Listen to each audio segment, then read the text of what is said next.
But building a subsea cable is extremely hard. And whilst Zaya's first foray in the last 20 years has been with Zeus, I get the impression from the engagements we've had with our industry colleagues that each cable has its own unique deployment story.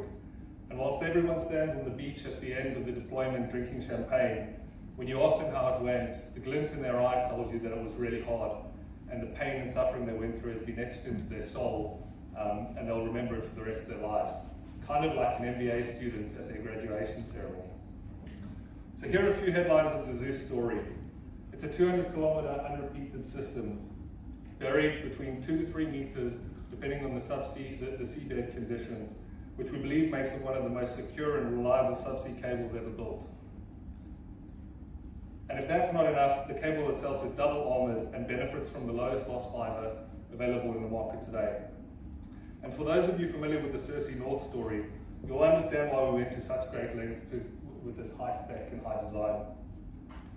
We had some savings to make from all those ACMA call-outs we had done in the previous years. So Zeus was first conceived in 2019 after many successful years selling Subsea North. But we were running out of fiber, and we knew that the rapid growth of the internet, coupled with the increasing digital transformation and cloud adoption, would drive demand for secure, low-loss fiber cables. But from a Zaya perspective, the timing wasn't great. EQT and Digital Bridge had just entered into an agreement to take Zaya private, and we were about to ask for one of our biggest network investment checks in Zaya Europe's history. Thankfully, our ownership are fiber experts, and they share our vision for the fiber market. So fast forward to 2021, we've got an approved business case, and we think the hard part is over. This is just like building terrestrial fiber, right? And we're the experts at that. Well, terrestrial fiber is hard, but it's got nothing on subsea. And Zeus sure taught us a lesson about all the new parameters you need to consider when building submarine networks. With the backdrop of the global pandemic, we negotiated 17 different contracts. We had to take out specialist insurance to cross the oil and gas pipelines. We changed the vessel mid-deployment, and we constantly battled the weather in the North Sea. But those were some of the easier challenges. What you asked does Formula One have to do with subsea cables? Well, in our case, quite a lot. For the first time in 35 years, after Zeus plans were well underway, the FIA decided to host the Dutch Grand Prix at Zandvoort. Well, for those of you who know Zandvoort, it's a small beach town west of Amsterdam, encircled by protected nature reserves. And the track itself, right where our cable landing station is. So you can imagine the level of control from the local authorities and the FIA, and the hoops we had to jump through in order to get the cable landed. Next was the seabed survey.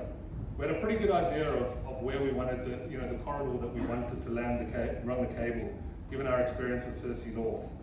We x-rayed the seabed, and we expected to find around 140 items that needed to be identified and removed before we could lay the cable. We found 350. We even knew there was a 5% chance of finding a World War II unexploded ordnance. These ordnances were effectively dropped by German pilots as they were leaving the UK into the water because they couldn't land the plane with the bombs on board. We found 4 of these through the deployment of Zeus. And that little grey thing in the middle of the screen there is a 250-pound German bomb that we had to detonate, and we had to bring in the Dutch Navy to do it on our behalf. So, when it gets really tough, remember that we're building an incredible glass spider web that sits beneath the ocean. And that physically connects, those investments and those cables will physically connect the rest of the world for the next 30 plus years. We're privileged to be part of an industry that shaped the world more than any other industry in history. And if that's not enough to keep you motivated, remember that we're doing it for them, and the work that we do today will define and connect what's next. Thank you very much. If you would like to speak to anybody at Zaya, we're at booth 8 and would love to tell you more about this.